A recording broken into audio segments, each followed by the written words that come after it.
chacun de nous a une conception assez particulière. Cette diversité de conception et de perception de l'activité d'adoration qui a permis à ce que nous puissions nous retrouver en face de plusieurs mythes autour de l'adoration. Certaines personnes disent que moi, l'adoration, c'est le fait de s'agenouiller. D'autres disent que pour moi, l'adoration, c'est quand je me mets en entendre un cantique très vite. Nous définissons l'activité qui est rendue à l'adorable sur base du modèle qu'il a lui-même fixé. Ce n'est pas à nous, les adorateurs, de fixer le modèle de l'adoration. C'est à celui qui est censé le recevoir de fixer le modèle. Et c'est l'erreur que nous commettons. On a tellement de pensées dans nos esprits, on a tellement des activités qu'on pense être l'adoration, alors que quand Dieu le regarde, il se dit, ce n'est pas de l'adoration. Ce n'est pas parce que tu le fais comme tout le monde que c'est forcément de l'adoration. Ce n'est pas parce qu'on le fait tous de cette manière-là que c'est forcément de l'adoration. D'où il est important pour nous de comprendre qu'en matière de cette activité qui engage directement l'adorable, il est le seul qui est censé fixer le modèle. C'est Dieu qui fixe le principe des jeux. C'est Dieu qui fixe la règle avec laquelle nous sommes censés lui rendre l'adoration. Et le deuxième postulat que j'aimerais fixer est celui-ci. C'est que dans l'adoration, le plus important n'est pas d'abord la forme, mais le fond. Très souvent, on se base sur la forme, n'est-ce pas? Souvent dans les églises, lorsque nous sommes pendant, je ne sais pas toujours pourquoi, la première partie du culte est considérée comme une partie de l'adoration, où on chante d'abord de chants en slow, et puis à un moment, on va dire, on va louer les seigneurs. Mais il est possible que le chant soit mouvementé, mais que le fond puisse dire que c'est vraiment de l'adoration. D'où je commençais par nous dire cette vérité au départ, n'est pas d'abord la forme qui compte de l'activité d'adoration, mais c'est d'abord le fond. Ce que nous faisons à l'intérieur, ce qui différencie même cette activité. L'essence même de l'adoration est déterminée ou bien est liée directement à son fond. Mais je voudrais quand même essayer d'être scripturaire comme vous êtes en train de vous attendre. Il y a un principe théologique, je pense, qu'on appelle la loi de la préservation, qu'on utilise très souvent par les théologiens. Je pense que le cordon, sinon, sera d'accord avec moi. Ce principe stipule à ce que l'on puisse comprendre le sens d'un mot en partant du contexte où il a été employé pour la première fois dans les Écritures. Et quand je me mets à lire ma Bible, je vois qu'il s'agit du contexte où l'on met en évidence, en exergue, des grands patriarches, Abraham ainsi que son fils, Isaac. Dans Genèse chapitre 22, on voit Dieu mettre à l'épreuve son serviteur Abraham. Mais qu'est-ce qu'il dit à Abraham? Il dit à Abraham, mon serviteur, offre-moi ton fils, ton unique, celui que tu aimes. Sachant très bien qu'Abraham était stérile. Abraham n'enfantait pas, c'est parce que sa femme était stérile. Et par la grâce de Dieu, comme vous le dites chez le Congolais, mon Anzomo le soir, à la dernière minute, Abraham a pu enfanter, a pu avoir un enfant. Et c'est le même enfant qu'il a reçu dans sa vieillesse que Dieu se met à lui demander. Parfois, les deals sont très compliqués. Mais j'aime la suite. La Bible dit qu'Abraham prit Isaac et rassembla tous les éléments qu'il faut à ce qu'il devait sacrifier son fils. Parce que le Seigneur lui avait demandé, n'est-ce pas? Et la Bible dit qu'Abraham sur le chemin, il dit à ses deux serviteurs, restez ici. Moi et le Fils, nous irons adorer. C'est là que le mot adorer est employé pour sa première fois dans les Écritures. Mais Abraham dit, ce que tu vas faire là-bas, tu vas sacrifier ton seul et unique fils. Comment tu peux assimiler ce fait par l'adoration? On sait très bien qu'Abraham, quand tu montes là-bas sur la montagne, c'est pour livrer ton fils en holocauste. Mais pourquoi tu dis à tes serviteurs qu'en allant sur la montagne, tu vas pour adorer le Seigneur? Les amis, je veux que nous puissions comprendre ensemble une chose. C'est que l'adoration est en premier lieu l'expression de l'amour envers l'adorable par les sacrifices. Je reprends. L'adoration, c'est tout simplement l'expression de l'amour envers l'adorable par le sacrifice. À chaque fois que vous lisez la Bible, quand vous regardez la notion du culte, la notion de l'activité cultuelle, l'élément central et fondamental du culte, c'était le sacrifice. N'est-ce pas? L'élément central et fondamental du culte, c'était les sacrifices. Sans les sacrifices, on ne peut pas parler de l'adoration dans les Écritures, plus précisément dans l'Ancien Testament. Sans les sacrifices, on ne peut pas parler du culte non plus. C'est ainsi que l'apôtre Paul, révélé qu'il était dans Romains chapitre 12, le verset 1er dit, je vous exhorte donc, frères, par la compassion du Christ, à faire quoi? À offrir vos corps comme un sacrifice vivant, saint et agréable à Dieu, ce qui sera de votre part un culte raisonnable.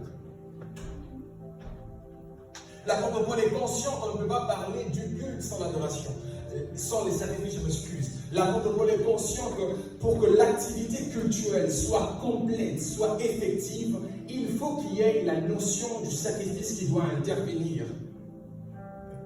Et là, l'apôtre Paul met de l'emphase sur le type de sacrifice qui nous revient, sur le type de l'offrande qui nous revient. Il ne s'agit plus d'un holocauste en termes d'animal, mais il s'agit plus de notre propre vie comme sacrifice. Les amis, si nous sommes réellement des adorateurs, la caractéristique principale, c'est l'offrande de nos corps, c'est l'offrande de notre propre vie. Exprimer l'amour envers l'adorable par les sacrifices, mes amis. L'adoration, c'est le dépouillement de soi pour la gloire de son Créateur.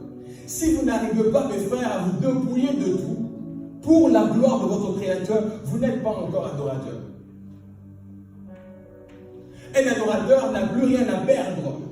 Un adorateur ne combat pas avec Dieu en ce qui concerne les choses qu'il est censé gérer. Seigneur, je gère encore mes études, je gère encore ces domaines de ma vie, je gère encore ces domaines relationnels, sentimentaux.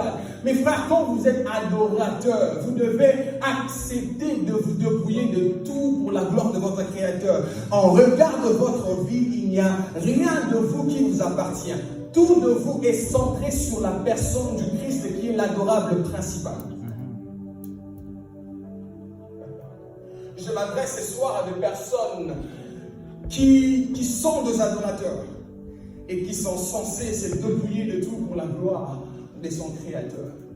Le Christ avait facilement compris que l'adoration était basée sur ça. À telle enseigne qu'un jour, alors qu'il est en train de traverser un moment un peu crucial de sa vie sur la montagne de Gethsémani, la Bible dit, le Christ à un moment, il transpirait du sang parce qu'il était sur le point d'accomplir ce pourquoi il était venu. Le Christ est en train de se battre entre sa volonté à lui et puis la volonté de son Père, au point de dire, Père, s'il te plaît, est-ce qu'il y a possibilité d'éloigner de moi cette coupe? Mais il a compris que je suis un adorateur. Ma vie ne m'appartient plus. Il savait très bien que la notion d'adoration repose sur le sacrifice. Je On veut finir avec cette deuxième définition, l'adoration, mes frères. L'adoration, c'est l'expression de son amour, ou bien c'est exprimer son amour en partant de la base fixée par l'adorable. Mes frères, quand vous êtes adorateur, vous devez vous servir de la base fixée par l'adorable. Pour Abraham, c'était peut-être le sacrifice. Et là, vous êtes censé conserver une intimité avec le Seigneur afin de mieux cerner les différentes facettes de la base imposée par le Seigneur pour recevoir l'adoration des adorateurs que nous sommes. Et quand vous comprenez cela, vous allez vous reposer sur le fait que l'adoration peut varier n'importe quand. Le fond peut changer n'importe quand. Si avec Abraham, c'était les sacrifices d'Isaac, avec moi, Dieu peut me demander à un instant T cette base imposable comme étant repère de l'adoration que je suis censé lui rendre. C'est ainsi qu'à un certain moment, l'adoration peut se traduire par deux phrases, tout simplement. Parce que Dieu se nourrit de ce qu'il veut. Dieu fixe le modèle, comme je le dis au départ. Il fixe la règle. À un certain moment, il peut te demander un chant. Quand il te demande, c'est là, à ces moments-là. C'est l'adoration, ou bien c'est la base imposable qu'il veut recevoir de toi. Ce n'est pas parce qu'on le rend que c'est de l'adoration. C'est Dieu qui le reçoit, qui sera à mesure de dire que ce que je suis en train de recevoir, c'est exactement de l'adoration. Parce que la nourriture me servit selon mon goût. Et quand vous découvrez que l'adoration de la base imposable peut avoir plusieurs facettes, vous deviendrez très spontané dans la façon d'adorer. Vous ne réfléchissez pas beaucoup. Parce que vous êtes amoureux au plus profond de vous. Vous pouvez exprimer l'amour n'importe quand, de n'importe quelle manière, à n'importe quel moment de la journée. Je me rappelle une fois, j'étais en train de marcher, je sentais en moi le cœur de l'amour et je ne savais pas exactement ce que je pouvais faire en ces temps-là. Je sentais que Dieu avait besoin que je fasse quelque chose. Et je me disais, Seigneur, je suis en train d'aller à la fac, je ne sais pas exactement ce que toi tu veux en ces temps-ci.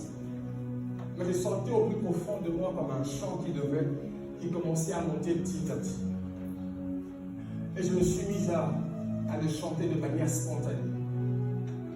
La chose qui distingue les amoureux, c'est la spontanéité dans l'expression des amis.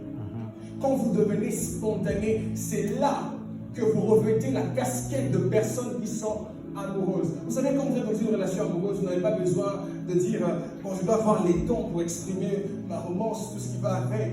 Vous pouvez rencontrer votre amant, le mot commence à couler. C'est un peu la caractéristique de David. Quand il veut voir juste le soleil, il se met directement à dire le mot qui convient à l'adorable. En fait, comme ça, on est en train vous êtes en train de me suivre, mais il se peut que dans votre cœur, Dieu dépose quelque chose, tout simplement.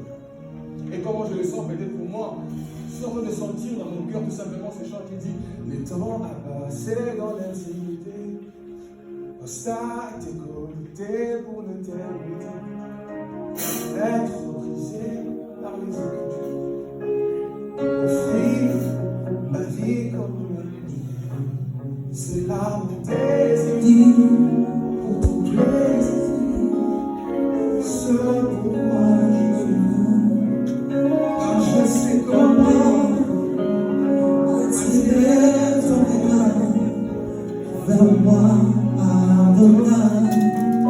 Je sais comment trouver dire en toi le meilleur de la parole.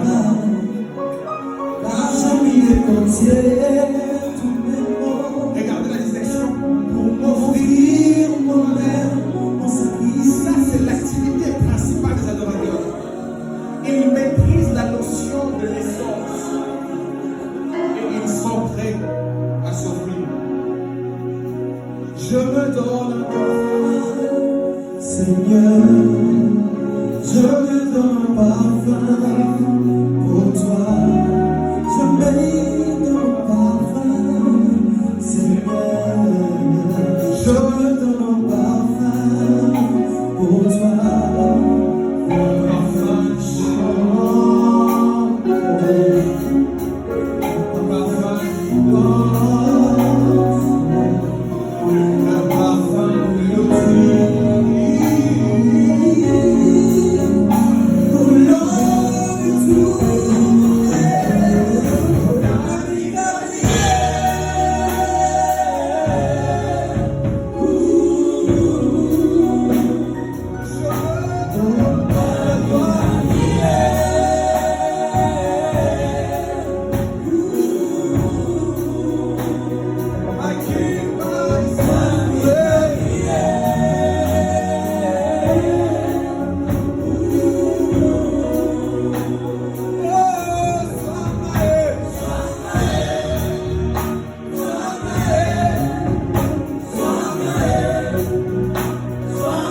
n'avez pas encore donné votre vie à Jésus. Vous avez comme l'impression que votre vie vous appartient à vous-même. Vous n'êtes pas encore devenu adorateur. Vous avez comme l'impression que votre vie, elle est encore vôtre. Mais quand vous êtes adorateur, vous perdez le contrôle et la propriété de votre propre vie. Si vous êtes ici, vous n'avez pas encore donné votre vie à Jésus. Tu fréquentes l'église, tu fréquentes l'église, mais tu n'as aucune relation avec Dieu. S'il te plaît, c'est peut-être un concert, un temps d'adoration, mais c'est peu que Dieu s'en sert pour rencontrer un cœur ce soir. Si vous êtes là, s'il vous plaît, vous pouvez juste balancer votre main. Et avant que je fasse le deuxième appel, vous n'avez jamais donné votre vie à Jésus. Vous aimez des activités pareilles, sans pour autant avoir une relation profonde avec Dieu. Si vous êtes ici présent, et juste balancer votre main.